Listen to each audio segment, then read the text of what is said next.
국민연금과 관련된 중요한 국민연금에 영향을 미치는 중요한 팁을 발표했습니다. 그게 뭐냐면 100년 후에 장래 우리 대한민국의 인구가 어떻게 될지에 대해서 장래 인구 추계를 발표했습니다. 그래서 굉장히 급격한 인구 변동이 예상되어 있고 저한테 사전 질문을 보내셨던 그 독자님 중에서도 보면 우리가 이 연금을 받을 수 있을지에 대한 걱정을 하십니다. 아마 그런 걱정이 아마 지금 계속 나오고 있는 인구 문제일 것 같습니다.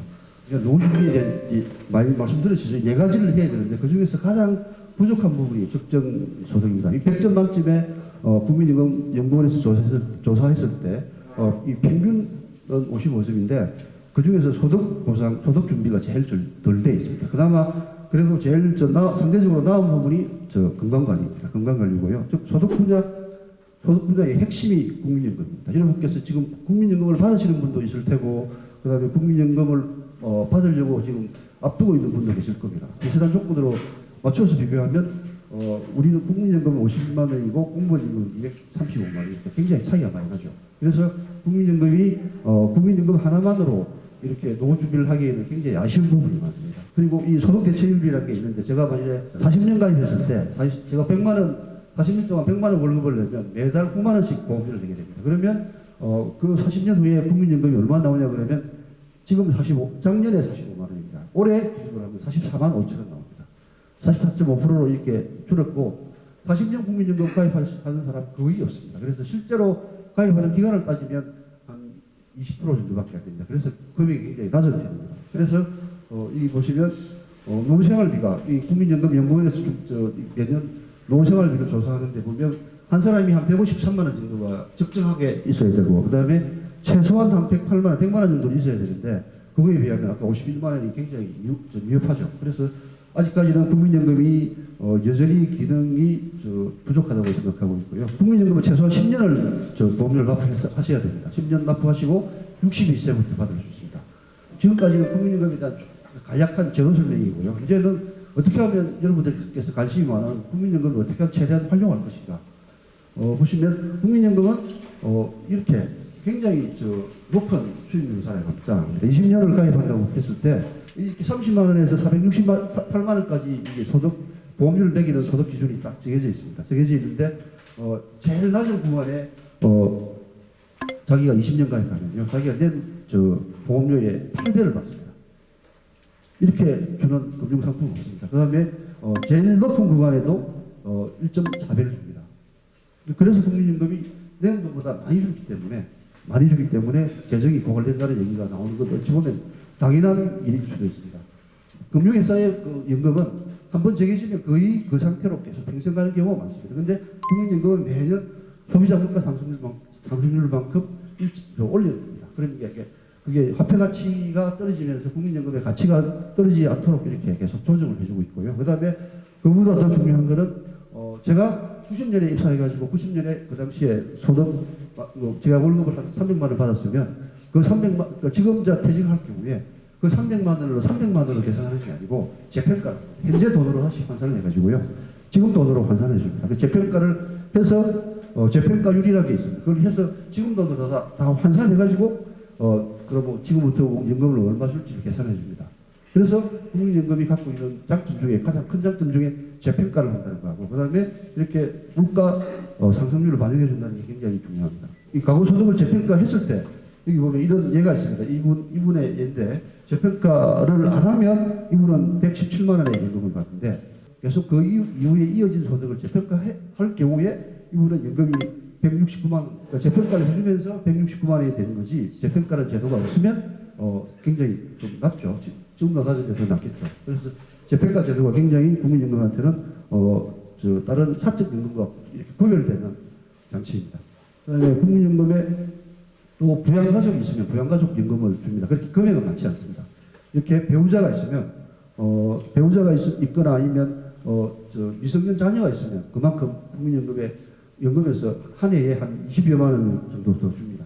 20여만 원 안팎으로 이렇게 더 주기 때문에 그 부분도 다른 사적연금에서 갖고 있지 않은 장점입니다. 그리고 그 다음에 국민연금에 가입을 하고 있거나 아니면 국민연금을 받고 있는 도중에 장애가 생기거나 그 다음에 받는 사람이나 가입하고 있는 사람이 돌아가시면 다치면 장애인을 받습니다. 그 다음에 숨지면 그 다음에 가족들, 유족연금을 받습니다. 물론 금액은 공무원연금에 비해서 조금 요건은 조금 다르긴 좀 불리하긴 한데요. 장애연금 물론 다 주는 건 아닙니다. 장애연금도 이렇게 조건을 이렇게 붙여놨습니다. 몇 가지 조건이 있는데 그 중에서 제가 대표적인 조건만 이렇게 언급을 했는 거예요. 유족연금을 보면 두 분이 부부가 나란히 국민연금을 받다가 한 분이 돌아가시면 돌아가신 부분한테 유족연금이 발생합니다. 그 유족연금하고 본인이 받는 연금하고 두 개가 겹치면 둘 다 주지는 않습니다. 그거는 어느 나라 그 공적연금도 그렇긴 한데요. 그때 유족연금을 계산하는 방식이 뭐냐면 이렇게 되어 있습니다. 돌아가신 분이 만약에 13년 정도 가입하고 국민연금을 받았다. 그러면 20년 가입해서 받는 연금으로 계산을 해서 그 연금의 40에서 60%를 그 유족연금이. 근데 유족연금이 그렇게 크지 않습니다. 유족연금이 받는 사람의 평균을 내면 한 27만 원 정도 됩니다. 그렇게 액수는 높지 않습니다. 국민연금은 어쨌든 최대한 가입 기간을 길게 해야 유리합니다. 40년 가입할 수 있으면 가입하는 게 가장 좋고요. 그리고 요즘 부모들이 이 국민연금의 장점을 알기 때문에 만 18세가 되면 자녀들의 국민연금을 들어주는 경우가 있습니다. 그만큼 국민연금의 장점을 잘 알고 오랫동안 가입해야 된다는 걸 알기 때문에 이 제도를 굉장히 활용을 하고 있습니다. 60세 이후에도 계속 가입할 수 있습니다. 이미 계속 가입이라고 합니다. 계속 회사를 다니면 60세 이후에 가입을 해버리면 자기가 그동안 59세까지 내던 연금의 100%를 자기가 내야 됩니다. 왜냐하면 그 법적 의무상이 아니기 때문에 법적 의무상은 59세까지만 되고요. 60세부터는 자기가 가입을 안 해도 됩니다. 근데 안 해도 되는 거를 직원이 가입하니까 회사에서 그 보험료의 절반을 내줄 의무가 없습니다. 그래서 100% 보험료를 자기가 다 내고 이미 계속 가입할 수 있고, 그 다음에 직장인이 아니다 하더라도 국민연금은 10년을 가입해야만 그 연금이 노후에 나옵니다. 10년 가입을 못 채웠으면 만 60세 이후에도 계속 가입할 수 있고요. 이미 계속 가입하신 분이 되게 많고요. 그 다음에 임의가입이라고 있습니다. 임의가입은 남편이 또는 아내가 국민연금 가입자이고 나는 전업주부다. 집에서 그냥 주부로 일을 하는 남자나 여자이다. 그러면 국민연금을 안 해도 됩니다. 국민연금에서 아예 의무 대상이 아닙니다. 근데 그런 분도 임의로 가입할 수 있습니다. 임의로 가입하시는 게 없습니다. 임의로 가입하면 훨씬 더 유리합니다. 그 다음에 임의로 가입하려고 하면 최소한 100만 원, 그러니까 월 보험료를 199만 원 이상 돼야 되는 그 조건이 있긴 합니다. 그 다음에 더 중요한 게 뭐냐면 혹시 여기 계신 분들 중에서 1999년에 외환위기가 왔을 때 그 당시 그 사정이 다 어려우니까 그 전에 냈던 보험료를 갖다가 찾아가게 했습니다. 일시금으로 찾아갈 수 있도록 그런 제도가 있었습니다. 그때 워낙 상황이 안 좋았기 때문에.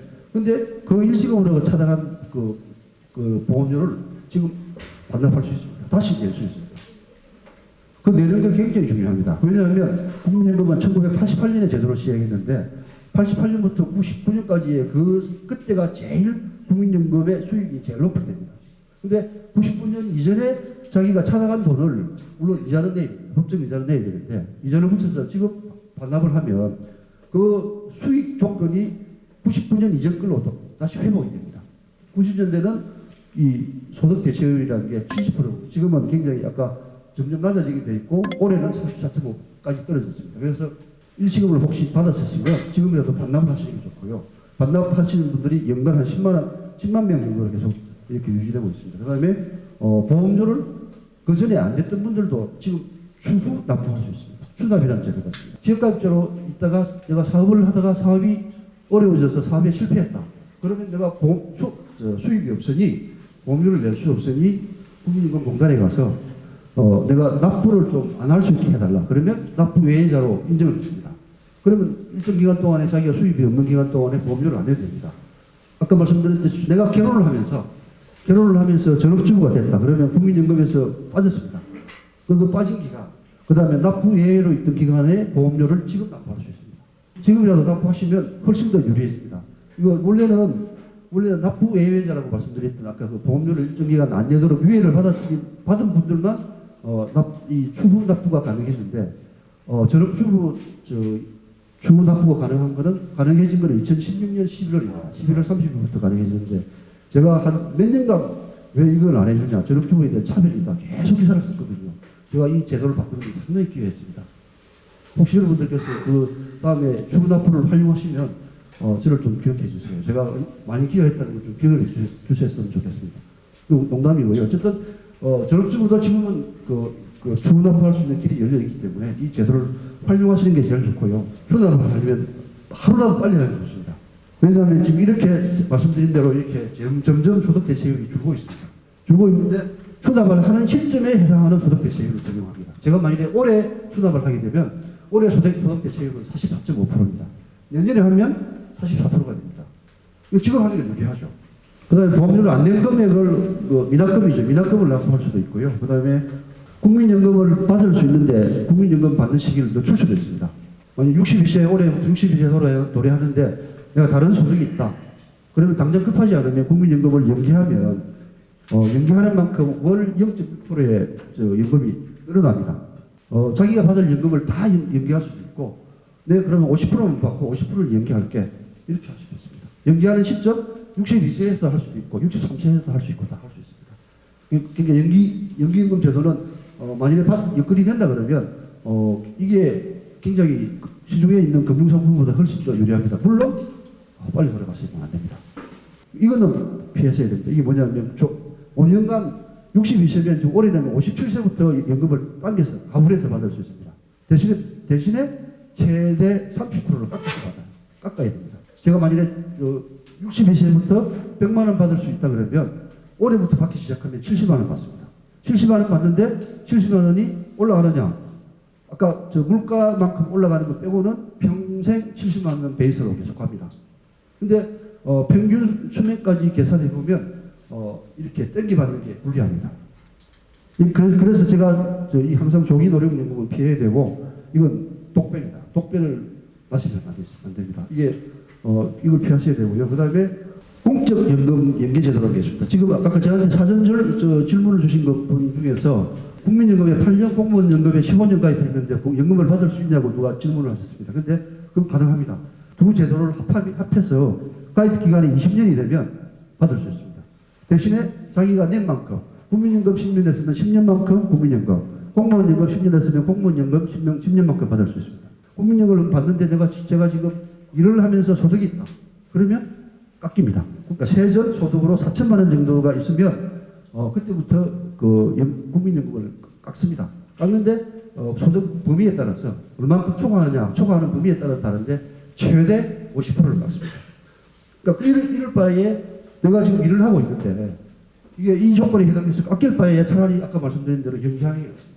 그 다음에 더 관심 많은 건 기초연금이죠. 기초연금 굉장히 중요한 제도입니다. 국민연금 평균 보험료가 한 9만 원 됩니다. 9만 원 10년 보면 얼마 정도 받을 수 있을 것 같습니까? 국민연금 선생님 얼마 정도 나올 것 같습니까? 18만. 예? 18만. 와, 정답입니다. 국민연금 저보다 더 잘하시는데요, 그러면. 18만 원 정도밖에 안 나옵니다. 기초연금 얼마입니까? 25만 원이고, 예, 25만 원이고, 그 다음 4월부터 소득 하위 계층에 계신 어르신들 150만 명은 30만 원이 됩니다. 그 25만 원, 30만 원 사실 별거 아닌 것 같죠? 국민연금으로 계산하면 그 답이 잘 안 나옵니다. 그리고 2021년에 모든 어르신들이 소득 하위 70% 이하의 모든 어르신들이 다 기초연금이 30만 원이 됩니다. 근데 지금 30만 원인데 아마 내년 4월 초선 되면 어느 당에서 35만 원으로 다 들어올 겁니다. 그러면 내년에 또 올라갈 겁니다. 분명히 올라갈 겁니다. 그러면 만약 40만 원이라 치고요. 두 부부가 받으시면 80만 원이죠. 80만 원 국민연금 어떻게 받습니까? 근데 물론 부부가 받으면 20%씩 깎습니다. 64만 원? 국민연금 아까 보셨지만 국민연금 이 예상연금 테이블을 보시면 64만 원 받으려면 엄청나게 오랫동안 자기가 젊어서부터 이 보험료를 내야 됩니다. 기초연금 굉장히 중요합니다. 그래서 기초연금 별거 아닌 것 같지만요. 이 기초연금 받는 산식 거의 난수표에 가깝습니다. 굉장히 복잡한 제도입니다. 그냥 소득만 가지고 하는 게 아니고요. 재산을 소득으로 환산합니다. 대한민국에만 있는 굉장히 독특한 제도입니다. 기초생활보장도 마찬가지입니다. 재산을 소득으로 환산하는데 근로소득이 있으면 93만 원을 떼주고 중요한 것은 재산입니다. 재산은 공시가격입니다. 서울과 6대 광역시 사시면 1억 3,500을 떼줍니다. 그 다음에 금융자산은 2천만 원을 빼줍니다. 빼고 계산합니다. 이 빼고 계산해서 두 개를 합한 다음에 곱하기 0.04를 해야 됩니다. 왜냐하면 이게 뭐냐 그러면 부동산과 금융자산을 합한 가격에 4%를 연간 소득으로 잡습니다. 그걸 12로 나누면 이게 월 소득이 됩니다. 재산 많으면 기초연금 받는데 상당히 애로가 있습니다. 나머지 시, 과천시, 성남시 이렇게 10급 도시는 8,500만 원을 빼주고요. 그 다음에 군 단위는 7,250만 원을 빼고 계산합니다. 재산 공제입니다. 재산 공제고요. 그 다음에 이건 똑같습니다. 이건 도시 거주지에 따라서 달라지지 않고요. 제가 만약에 그 조건이 된다 그러면 미리 재산을 자녀에게 정리를 하실 수도 있습니다. 정리하는 거를 정부에서 그냥 내버려 두지 않죠. 자녀들한테 재산을 다 정리해버리면 모든 사람이 다 기초연금 대상자가 될 수 있잖아요. 그래서 그런 문제를 방지하기 위해서 이렇게 계산합니다. 이렇게 2011년 7월 이후에 정렬을 했으면 1인 가구이면 188만 원을 깝니다. 그 다음에 2인 가구면 230만 원을 깝니다. 2년 전에 3억짜리 아파트를 갖다가 자녀한테 부부가 정리를 했다고 그러면 이렇게 나옵니다. 이렇게 계산해서 그러니까 직전에 정리를 하면 정리해봤자 별로 효과가 없다는 얘기죠. 뭘 아직까지 자식한테 다 줬지만 그건 다 준 게 아니야. 37만 원은 당신 겁니다. 이렇게 간주합니다. 그래서 이 부분을 잘 고민하셔야 됩니다. 일찌감치 자녀한테 정리를 하시겠습니까? 정리하니까 또 나중 되면 부모를 부양하지 않아서 어떤 경우에는 뭐 소송도 하고 그런 경우가 있을 수 있기 때문에 이거는 참 신중하게 판단하셔야 됩니다. 기초연금의 중요성만 본다 그러면 정리는 빠르면 빠를수록 좋습니다. 재산에서 공시가격에서 빼주는 금액이 있다고 말씀드렸죠. 빼주는 금액이 인천에는 1억 3,500만 원 빼줍니다. 근데 과천은 그냥 시급이기 때문에 8,500을 빼줍니다. 근데 실제로는 인천 미추홀구보다 과천시의 부동산 가격이 훨씬 비쌉니다. 이거 지금 제도가 순언틀입니다. 이게 그냥 행정편의로 광역시, 그다음 시, 군 이렇게 쪼개놨기 때문에 실제 부동산 시장을 전혀 반영하지 못하고 있습니다. 그래서 만약 과천 살다가 똑같은 조건으로 인천으로 인사를 가면 기초연금이 97,000원에서 25만 원으로 올라갑니다. 이 10급 도시에서 살면 다른 소득이 하나도 없고 재산만 있으면 그럼 4,700인데 과천에서 못 받는 거예요. 그죠? 못 받죠. 서울로 오면 받을 수 있습니다. 그래서 이 제도의 맹점이긴 한데 이런 걸 잘 활용할 수 있습니다. 제가 준비한 건 이만큼이고요. 그 다음에 그래도 부족하거나 아니면 또 그 외에 추가적으로 또 궁금하신 게 있으면 저한테 질문을 좀 주십시오. 건강보험료가 너무 과한 것 같아서 어떻게 그렇게 부과하는지. 건강보험료가요, 여기 계신 분들한테 굉장히 가혹한 소리입니다.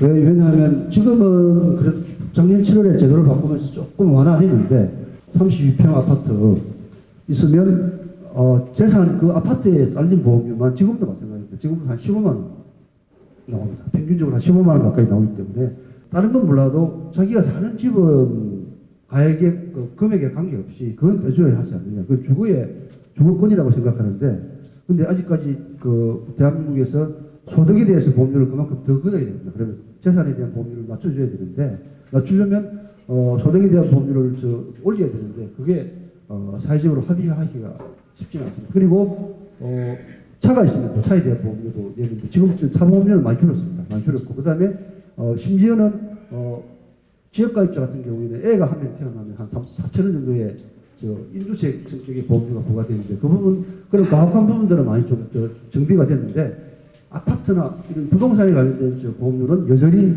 굉장히 과합니다. 왜냐하면 여기 계신 분들은 현금 소득은 별로 없는데 현금을 매달 20만 원, 10만 원 내라는 10만 원 내는 게 굉장히 어렵거든요. 저한테도 그런 여러 가지 문제제기를 많이 하기 때문에 젊어서 내가 건강보험료 많이 기여했지 않느냐 했는데 나이 들어서까지 그렇게 아파트 한 채 있다고 그렇게 그 아파트에 그렇게 부과하느냐 그건 좀 가혹하다고 생각하는데 제대로 계속 바꾸도록 노력하고요. 그 다음에 하나의 팁은 만약에 직장에서 그만두고 나오셨으면 3년 동안은 직장 건강보험료를 낼 수 있습니다.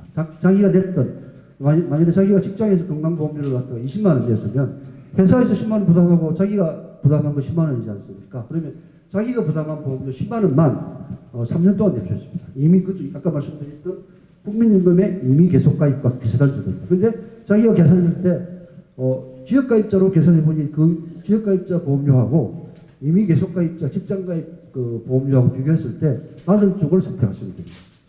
건강보험료 부동산 지금 말씀하시는 거죠? 그건 공시지가가 아닙니다. 좀 다릅니다. 그거는 그 건강보험료를 매길 때 잡는 그건 지방세 과세 표준액이라고 합니다. 공시가격이 한 60%입니다. 대개 한 시세의 한 절반 정도로 보시면 됩니다. 그거는 지역별로 차이가 없습니다. 농어촌은 대신에 농어촌 같은 경우에는 건강보험료 할인 제도가 있습니다. 5년마다 연금 재정을 손을 보게 되어 있습니다. 손을 본다는 얘기는 연금의 조건을 조금씩 나쁘게 떨어뜨립니다. 조건은 조금씩 나빠질 수는 있는데 못 받는 경우는 없다고 봐야 됩니다. 못 받는 경우는 그리스 같은 경우입니다. 나라가 국가 부도가 일어나지 않는 이상은 국민연금을 못 받는 경우는 저는 없다고 생각합니다. 일본은 그렇게 했습니다. 예, 글쎄 일본을 두고서 말씀드리는 겁니다. 네, 일본은 그렇게 했는데 일본에는 공무원 노조가 그렇게 세지 않습니다.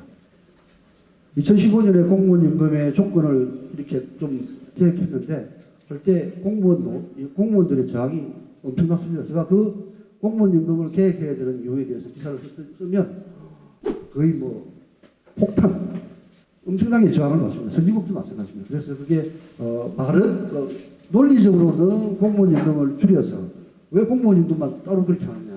그럼 모든 연금을 국민연금처럼 통합해버리자. 그러면 굉장히 좋잖아요. 간단하잖아요. 근데 그게 생각보다는 어려운 점입니다. 그게 이제 쉽지 않은 게요. 국민연금은 지금 640조 원이 쌓여 있습니다. 2057년에 고갈되는 것을 예상해서 지금부터 예산을 보전합시다. 이렇게 얘기하면 설득력이 좀 떨어질 것 같습니다. 공무원연금은 지금 당장 적자가 나기 때문에 국민연금은 좀 아직은 그런 상황이 아닌 것 같습니다. 기초연금 소득에 아까 말씀드린 이 산식에서요. 국민연금은 만약에 50만 원 받으면 50만 원 다 소득으로 잡습니다. 개인연금도 소득으로 다 잡기 때문에 그래서 국민연금을 받는 사람하고 기초연금하고 연계가 되어 있습니다. 그 중에서 국민연금이 지금 25만 원이죠. 그럼 37만 5천 원 이상 받는 사람들은 최대 국민연금 기초연금이 50% 깎입니다. 국민연금을 안 넣고 그냥 기초연금으로 보는 게 낫지 않아요? 기초연금을 타면 기초연금이 아무리 많아도 아까 말씀드린 대로 국민연금을 10년 9만 원씩 10년을 넣어야 18만 원 타는데 기초연금은 아까 국민연금은 내는 동안에 다치면 장애연금 나옵니다. 장애연금 나오죠. 그 다음에 만약에 돌아가시면 유족한테도 가죠. 기초연금은 유족연금이나 그런 개념이 없습니다. 적정 노후소득 그걸 채우려면 국민연금, 기초연금 다 합해서 같이 힘을 합해입니다. 네, 오늘 질문이 너무 뜨겁고 네, 우리 신선식 기자님께 다시 좋은 기사 써주시라고 박수 한번 부탁드리겠습니다. 감사합니다. 네.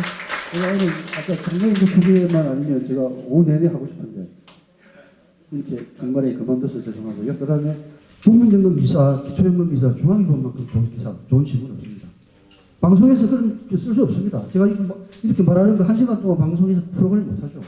못합니다. 그 다음에 다른 신문 보십시오. 이렇게 국민연금이나 기초연금에 대해서 이렇게 상세하게 워낙 제도가 복잡하기 때문에 저처럼 그래도 이렇게 머리가 휘주도록 계속 그 제도를 인파하고 있기 때문에 중앙일보를 보시면서 국민연금과 기초연금을 보시는 게 진짜 타고난 선택이십니까? 중앙일보 계속 봐주시고 주변에 많이 좀 이렇게 공부해 주십시오. 감사합니다.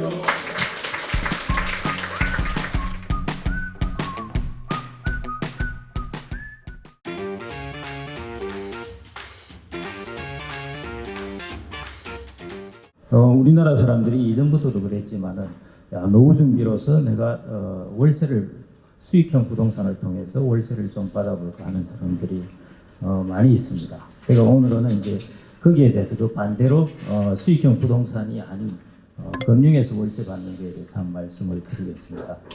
수익형 부동산은 아시다시피 이제 보기에는 아주 좋아 보입니다. 사실은 좋은 것도 있고 하는데 그런데 이게 골치 아픈 것들이 많습니다. 수리비도 들어가죠. 세입자 소송도 들어가죠. 사고가 나면은 또 그 처리해야 되죠. 무엇보다 이게 덩치가 크기 때문에 오늘 기사에 난 것도 25억짜리 집을 사면서 11억 원을 돈을 빌려서 이렇게 샀는데요. 그만큼 덩치가 커야 됩니다. 그러다 보니까 자기 재산을 올인하든지 이렇게 해야 되는데 금융에서 혹은 재무에서 제일 중요한 게 뭐든지 재산을 올인하지 말라는 것이 제일 중요한 것인데 그래서 이 부동산 수익형 부동산에서 를 활용하려면은 재산 자체가 아주 많아야 됩니다. 그러지 않은 경우에 여기 올인했다가는 나중에 세상이 어떻게 변할지 모를 위험이 있고요. 그다음 뭐 공실 관리해야죠. 뭐 임대료도 변동할 거죠. 자산 가격도 하락할 위험이 있습니다. 이런 등등 무엇보다 유동성의 위험도 있는 것이죠. 유동성이라는 것은 내가 필요할 때 팔아서 쓸 수 있는 그런 부분이니까 그런 위험이 있습니다. 세상이 앞으로 좀 많이 변하게 됩니다. 여러분들이 보시는 거에서 왼쪽에 있는 것이 지금까지 20년 동안의 모습이었고요. 오른쪽에 있는 것이 앞으로 20년 동안의 모습입니다. 주택 가격에 영향을 주는 것은 인구 숫자가 아닙니다. 가구의 숫자입니다. 우리나라 이제 가구는 특징을 크게 세 개로 볼 수 있는데 가구 수의 증가 문제, 그 다음에 가구주의 연령 문제, 그 다음에 세 번째는 가구에 도대체가 몇 명 살고 있는가 하는 것. 이것이 이제 가구에 있어서 제일 중요한 세 가지입니다. 앞으로 20년 동안도 한 200만 가구, 210만 가구가 증가하는 것으로 나타나는데 일단은 이제 증가의 모멘텀은 좀 많이 약해졌죠. 그거보다 이제 더 큰 부분이 사실은 이 가구주의 연령 부분입니다. 왜 이게 중요하냐면은 가구주가 연령이 많아질수록 주택시장의 다이내믹 동력이 떨어집니다. 그럼 주택시장이 어떻겠습니까? 앞으로 20년 후의 모습은 고령자가 가구주의 주택이 아주 많아지고 그 다음에는 3, 4인 가구들 수는 줄어들고 소형주택 중심으로 형성이 된다는 것입니다. 그리고 전체 가구수 증감도 이제 증가는 하지만은 이쪽에 너무 초점을 맞추시면은 안 됩니다. 일단 210만 가구 가구수는 계속 증가하지만은 가구수의 구성을 보면은 이렇게 된다는 것입니다. 그래서 수익형 부동산이라든지 이런 주택 시장에 있어 가지고 올인을 하는 것은 사실은 위험한 것이고요. 그래서 월세를 받는 방법에 있어서 다른 방법을 좀 모색을 해봐야 됩니다. 이게 금융이라는 것이 사실은 혁신을 통해서 많은 편리한 걸 많이 만들어냈습니다. 예를 들어 이런 거죠. 부동산을 우리가 수익형 부동산을 예를 들어 25억짜리를 산다. 이 큰 덩치를 어떻게 사느냐. 야 이러다 보니까 이걸 살 수 있는 사람이 별로 없구나 생각을 해서 그걸 쪼개 파는 방법도 생각을 한 것입니다. 그런 것이 이제 금융의 혁신이라고 그러는데 예를 들어 보겠습니다. 이게 우리가 리츠라고 하는 것인데 이제 부동산을 상장을 해서 주식처럼 지분을 나누어 파는 것입니다. 몰이라든지 오피스, 그 다음에 창고, 뭐 아파트, 호텔 이런 것들을 이제 다 모읍니다. 모아가지고 거기서 나오는 이제 배당 수익을 나눠줍니다. 그래서 배당 수익을 나눠주는 것을 이제 상장을 시켜가지고 거기서 우리는 지분을 주식을 그냥 살 수가 있습니다. 뭐 아주 소액으로라도 살 수가 있는 거죠. 우리나라는 법이 두 가지가 있어가지고 하나는 자본시장 법 쪽에서 하고 있는 것이 이제 부동산 펀드고 그다음 국토부 쪽에서 하는 게 리츠라도 이다 보니까 이렇게 이제 상장되더라도 두 개가 나누어져 있습니다. 그래서 직접적으로 주식을 살 수도 있고 2차로 파생된 상품을 우리 투자자들은 살 수 있습니다. 그렇게 사게 되면은 소액으로도 투자를 할 수도 있고 매월 배당을 받을 수 있고 세금 면에서 절약이 되고 유동성이 아주 좋아지죠. 상장이 되니까 거기서 이제 거래를 할 수 있습니다. 그다음에 이런 잡다한 관리는 이제 관리 피를 주고 전문가가 해주니까 이제 그런 부분에 귀찮은 거나 위험은 줄어들게 됩니다. 혁신된 금융 상품을 이용해서 사실은 우리가 소액으로라도 금융에서 월세 받는 방법을 좀 추구해 보자는 것입니다. 그러려면은 세 단계가 필요한데 일단 제일 중요한 것은 이 첫 번째입니다. 인컴 자산이라고 할 수 있는데 투자 자산 중에서 투자 자산이라는 것이 무조건 주식처럼 이제 가격이 오르기를 바라는 시장에서 가격이 오르락내리락 하는 그런 자산만 생각하기 쉬운데요. 원래 투자 자산의 과거에 초창기의 출발점은 주식도 배당이었고 채권도 이자고 해서 다 인컴을 주는 것들이 투자 자산의 처음 출발입니다. 그래서 첫 번째 중요한 것은 이런 인컴 우리가 꾸준하게 배당이나 이자를 줄 수 있는 그런 자산을 찾는 것입니다. 어느 정도 수익률이냐 인컴을 4에서 한 5% 정도 주는 인컴 자산을 일단 찾는 것이 중요하죠. 첫 번째 그걸 찾고 두 번째는 이 인컴 자산만으로 모든 걸 구성할 수는 없습니다. 플러스 알파를 추구하는 방법을 이제 찾아야 됩니다. 그게 뭐냐면은 가격이 올라서 수익을 얻는 그걸 자본 수익이라고 그러는데 그런 자본 수익을 얻는 자산을 일정 부분은 이제 편입합니다. 그 포트폴리오에서 이제 꾸준히 수익을 얻는 것이죠. 인컴은 꾸준하게 배당이 오니까 배당이 들어오기 때문에 우리가 내가 만든 포트폴리오 가격은 좀 변해도 매년 꾸준하게 배당 플로우는 소득은 나오게 됩니다. 그래서 이런 식으로 해서 이제 우리가 금융을 통해서 일종의 월세를 받는 그런 스킴을 마련해 볼 수 있습니다. 그래서 첫 번째 인컴 자산 찾기입니다. 이게 이제 제일 중요한데 인컴 자산을 도대체 몇 퍼센트 타겟을 할까 하는 것인데 제가 생각하기로는 한 4, 5% 정도가 적당합니다. 그 이유가 이제 이 그래프에 나타나 있는데요. 이 그래프가 뭐냐면은 원금이 2배 되는데 걸리는 기간입니다. 근데 2%로 떨어지면 무려 36년이 걸려요.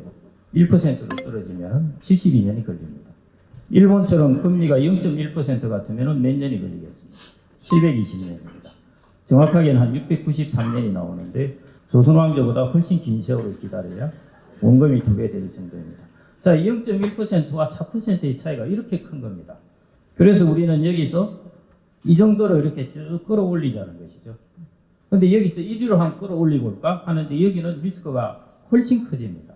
왜냐하면 주식이라든지 우리가 말하는 위험 자산을 훨씬 많이 담아야 됩니다. 이 정도의 기대 수익률을 얻으려면 주식 자산을 70%는 담아야 됩니다. 이러면 발 뻗고 잠을 못 잡니다. 젊어서는 이 정도 수준을 타겟을 해도 되는데 그러지 않을 경우에 우리가 퇴직하고 준비를 할 경우 혹은 50대를 넘었으면은 4, 5%대를 타겟을 하는 게 제일 좋습니다. 또 하나 이유는 뭐냐면은 장기적 성장 국면에 가면은 자산 가격이 상승을 거의 안 합니다. 일본의 주가 같은 경우는 거의 25년, 30년 동안은 박스권에 들어가 있었고 대만도 30년 동안 박스권에 들어가 있었습니다. 장기 저성장 국면에 그 어떤 국가가 들어갔을 때는 자산 가격을 가지고 투자를 하는 것이 아니라 그때부터는 인컴을 얻는 걸로 투자를 해야 됩니다.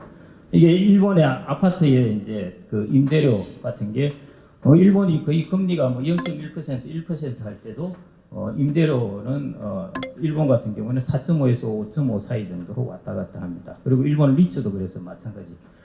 그 다음에 일본의 중형주 같은 경우에 배당 수익률도 일본이 금리가 예금 금리 같은 경우는 거의 뭐 0.1% 수준인데도 배당주 같은 경우는 그래도 수익률이 한 2% 정도 이렇게 되고 합니다.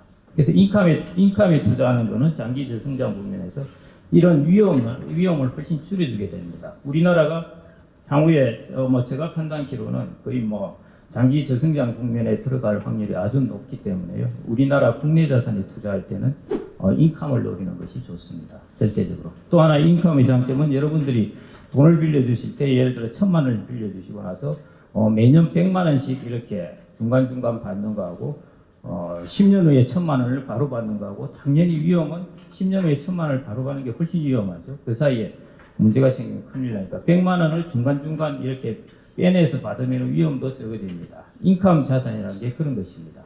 우리가 가격이 오를 때까지 한번 기다려보자가 아니라 중간중간 수익이 난 것을 내가 조금씩 회수하겠다는 것이 이제 인컴 자산이기 때문에 저성장 국면에서는 철저하게 인컴 자산에 투자해야 됩니다. 인컴 자산에 투자할 때 조심하셔야 되는 게 있습니다. 이런 게 이제 대표적인 인컴 자산인데 부동산을 상장시켜 놓았습니다. 그래서 거래되게 해놓았는데 이거는 큰 오피스 빌딩들이 들어있는 부동산이고 이거는 통행료를 받는 그런 이제 사회 간접 자본 인프라를 이제 상장시켜 놓은 것입니다. 자, 배당 금액의 변동을 한번 보십시오. 배당 금액 변동은 거의 200원에서 왔다 갔다 합니다. 별로 안 변하죠. 근데 상장된 펀드 가격을 한번 보십시오. 펀드 가격은 3,000원에서 4,500원까지 왔다 갔다 합니다. 그런데 이거는 주식보다 사실은 들어가 있는 자산은 빌딩입니다. 빌딩에도 불구하고 괜히 주식시장을 따라 움직일 때가 있는데 그런 거 보고 이제 겁내하시면 안 되는 거죠. 예를 들어 이쪽을 보시면 여러분들이 펀드 가격으로 보신다면 이건 위험해서 투자를 못 합니다. 근데 배당은 이제 꾸준하게 주는 것이거든요.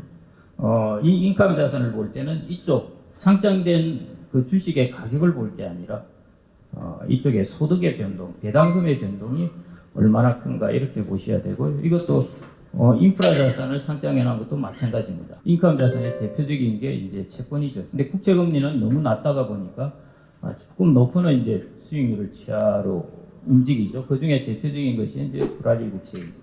그리고 신흥시장 채권이 있을 거고요. 그다음에 2구는 부동산군입니다. 리츠 같은 경우 이제 부동산 펀드, 인프라 펀드 이것들을 다 모아서 또 하나의 펀드를 만든 재간제 펀드. 이제 3구는 주식을 기반으로 하고 있는 것입니다. 배당주라든지 배당주에다가 플러스 알파를 추구한다든지 주식을 롱숏이라든지 이런 걸로 해가지고 절대 수익을 추구한다든지.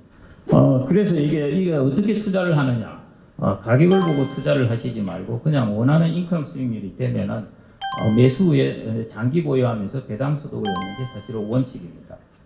전술적으로 좀 이렇게 돈을 혹시 그런 걸 잘 하시는 분이 있으시면은 자산 가격이 중간중간 상승할 때 좀 팔았다가 또다시 떨어질 때 사고 이런 거를 이제 조금 트리키하게 좀 할 수가 있을 겁니다. 하나하나 보겠습니다. 이게 리츠인데 우리나라는 그 공몰 리츠, 그러니까 상장된 리츠가 별로 없습니다. 우리나라는 거의 한 6천억 정도 되는데 싱가포르만 하더라도 리츠 규모가 한 60조 정도 됩니다. 그래서 우리나라는 경제 규모에 비해서 너무 상장된 리츠 펀드가 없고 우리나라는 사모부동산 펀드만 있다 보니까 가입할 수 있는 범위도 한정되어 있고 그래서 해외 리츠를 이제 많이 보고 있는데 해외 리츠 같은 경우에는 좀 가격 변동이 더 큽니다. 왜냐하면 들어가 있는 건물들이 거의 20년씩 임대 계약이 되어 있기 때문에 채권으로 시작하면 장기 채권이니까 금리가 오르고 내릴 때 따라서 가격 변동이 좀 큽니다. 환 쪽에 환해지를 해야 되느냐 마느냐 그런 부분에 문제가 있죠. 우리나라보다 금리가 낮은 나라의 자산을 사서 환해지를 하면은 프리미엄을 받습니다. 우리나라보다 금리가 높은 나라의 자산을 사서 환해지를 하면은 코스트를 줘야 되고요. 일본 같은 경우에는 환해지를 하면은 환해지 프리미엄을 받습니다. 한 1% 이상 받게 되는데 다른 나라들은 미국 같은 경우에는 환해지를 이제 하려니까 코스트가 들고 하니까 안 하거든요. 안 하면 이제 환율 변동 때문에 겁이 나는 겁니다. 근데 일본 J리츠 같은 경우 환해지를 하고 환율 변동 겁을 안 내도 되는데 그게 다 프리미엄을 주니까. 근데 이런 부분이 괜찮은 거죠. 우리가 채권을 사면은 수익이 여러 가지 원천에서 옵니다.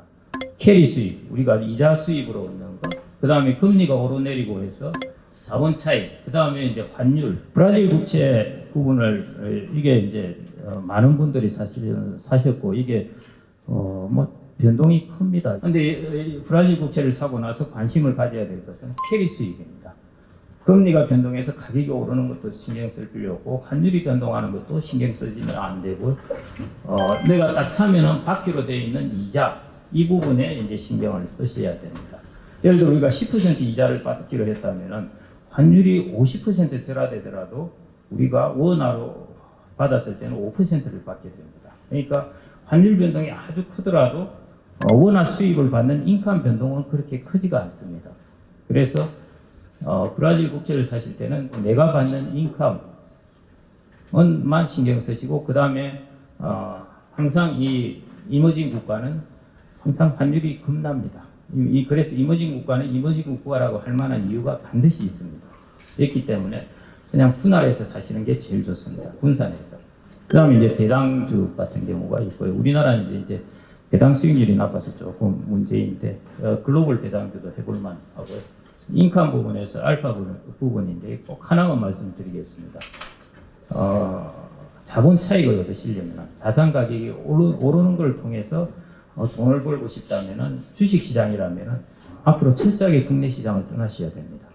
제가 일본, 대만을 말씀드렸는데 그 이유는 제조업 국가는 반드시 이 과정을 겪습니다. 영국, 독일, 일본, 미국 다 겪었습니다.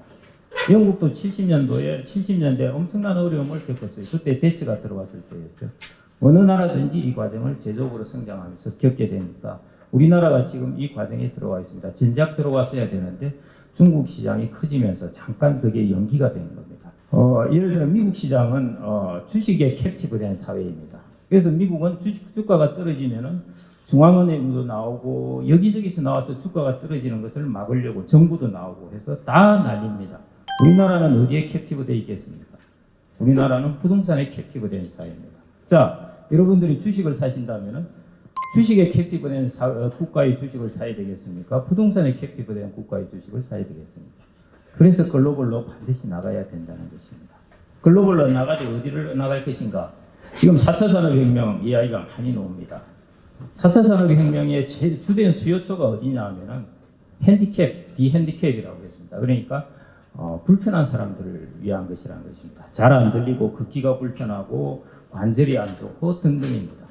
그게 고령사회하고 절묘하게 겹칩니다. 앞으로 세계적으로 글로벌하게 고령화도 어마어마한 고령화가 오고 있고요. 이거는 뭐 앞으로 고령화는 5년, 10년 끝날 게 아닙니다. 50년, 100년 정도 지속될 그런 큰 규모이고, 그 다음에 4차 산업혁명이라는 것도 어마어마하게 파고처럼 밀려오고, 이 두 개가 절묘하게 겹치는 것이 지금 시점입니다. 그래서 여러분들이 플러스 알파에 예를 들어 어느 정도의 투자를 하시고자 한다면 첫째 글로벌로 나가야 되고, 그 다음에 글로벌에서 4차 산업혁명과 고령화가 만나는 이런 제품들, 로봇도 그렇고 AI도 그렇고 헬스케어도 그렇고 바이오도 그렇고 이런 쪽으로 주식으로 일정 부분을 넣어 놓으시면은 그게 나중에 이제 플러스 알파로 내가 노후에 생각지도 않게 조금 여유 있는 삶을 가지시는데 도움이 될까 그렇게 생각이 됩니다. 그래서 제가 대략적으로 계산을 해보니까 인컴 자산을 한 80% 정도 가지시고 한 20% 정도는 이제 아까처럼 이제 그런 자본 수익 자산을 가지시는 그런 포트폴리오를 좀 만들어 놓으시면 좋을 것 같고요. 그렇게 해서 이제 금융에서 월세를 받는 그런 전략을 취하시면 좋을 것 같습니다. 예, 감사합니다. 어떻게 하면 좀 안정적으로 좀 그게 시간 가능할까? 제가 말씀을 들어보니까 사모님께서는 연금을 하자 그러고 하니까 중간 절충점을 찾으셔야 되는데요. 아무래도 좀 안정적인 쪽으로 가셔야 될 것 같고요. 그렇게 본다면 아까 제가 말씀드리는 이제 그 부동산 펀드를 상장해 놓은 것들이라든지 이런 쪽이 제일 적합할 것 같습니다. 뭐 그 같은 경우는 지금 뭐 한 5.5 정도는 나오니까요. 리츠는 아직 별로 안 나와 있어요. 우리가 공모를 하기엔. 그건 좀 기다리시면은 그 때를 기다리시고 그게 나오면은 그때 이제 좀 투자를 하시면 될 것 같고요. 지금 있는 걸로서는 저렇게 부동산 펀드를 상장해 놓은 게 몇 개 있습니다. 그런 쪽 중에서 하나 고르셔가지고 투자를 하시면은 좋을 것 같습니다. 미래에서 있어서 그뭐 맥스리얼 예예예 리츠 예예예 전체적으로 그렇게 유조했다는 거라고 아직까지는 예. 그래서 이제 저도 샀습니다. 저도 5,000원에 샀고 그 다음에 2,000 몇백 원 할 때인가 그때도 샀습니다. 3,000원 할 때도 그때도 사서 이제 평균 단가를 이제 한 3,400~500원으로 낮춰놨거든요. 그래서 지금 같은 경우에도 예를 들어 5,000원에 산 것 때문에 내가 야 이게 그때 물린 것 때문에 못 사겠다 하는 것보다 그거는 일단 까먹으시고요. 지금은 이렇게 선택을 하셔야 되는 거죠. 내가 연금을 예를 들어 1억을 넣으면은 뭐 종신연금을 한 33만 원 정도 받을 텐데 이걸 택할 것인가 아니면은 5.5% 정도를 받는 것을 택할 것인가 이 둘에서 선택을 하시는 것이 바른 방법일 것 같습니다. 대표적인 거는 딱 말씀드리면 한 두 가지입니다. 브라질 국채 하나고요. 그 다음에는 아까처럼 아까 말씀하신 맵스 리얼티라든지 그 다음에 인프라 펀드를 상장해 놓은 것 이런 거하고 해외 제일리츠 상품들 이런 쪽 상품들 정도가 이제 인컴 펀드로 지금 대표적으로 좀 나와 있고요. 그 중에 이제 좋은 거를 고르시는 방법이라는 것은 그 안에 이제 일단 배당 금액이 얼마나 나오는가 봐야 되고요. 그 다음에 그 안에 들어가 있는 건물을 보셔야 됩니다. 건물 보는 방법이요. 건물요. 그냥 핵심적인 지역에 좋은 오피스 같으면은 뭐 괜찮습니다. 예를 들어 을지로에 있다라든지 뭐 광화문에 있다라든지 빌딩들이요. 그냥 그런 거에 이제 인컴 펀드를 드셨다면은 뭐하고 똑같냐면은 예를 들어 인컴 펀드를 들었는데 그게 을지로에 있는 무슨 큰 빌딩이 있더라. 그게 들어가 있다면은 그 펀드를 사시거나 그 주식을 사시면 거기 있는 임대료를 받는다고 생각하시면 됩니다. 상가의 위치에 따라 정말 다른데 다들 저런 펀드에 넣을 때도 상가는 디스카운트를 많이 합니다. 리스크가 그만큼 크다는 것이고요. 우리가 큰 오피스에 비해서는 변동성이 훨씬 큰 것인 거죠. 그래서 어떤 경우에는 뭐 공실도 생길 수도 있고 임대료도 뚝 떨어질 수 있고 하니까 그 위치가 안 좋은 곳은 저하고 뭐 위치가 약간이라도 좀 벗어난 곳은 앞으로 우리나라의 경제나 부동산 시장이나 이런 거에 비교해서 볼 때는 별로 안 좋을 것 같고요. 아파트가 이렇게 조금 이렇게 연식이 오래되다 보니까 조금 예. 약간 불안한 게 있어가지고. 예, 그런 연식이 재건축 뭐 하고 그럴 가능성이 없으면은 예, 아파트가 연식이 오래되면 이제 자꾸 잘 사는 사람들은 빠져나가게 되거든요. 일산도 다 빠져나갑니다. 예, 그런 거는 행동을 조금이라도 빨리 하셔가지고 좋은 핵심 건물이들은 오히려 리츠나 부동산 펀드를 가지시는 게 좀 안전할 수 있죠. 그러면 은행이나 뭐 증권회사 가서 상담 받으면 되는 거예요. 예. 고맙습니다. 예. 그럼 오늘 저희 중앙일보 독자 초청 토크 콘서트는 이렇게 마무리를 하도록 하겠습니다. 앞으로 다양한 주제로 전국을 돌면서 독자 여러분들 찾아뵙도록 하겠습니다. 다음번에 또 좋은 자리에 초대드리도록 하겠습니다. 감사합니다.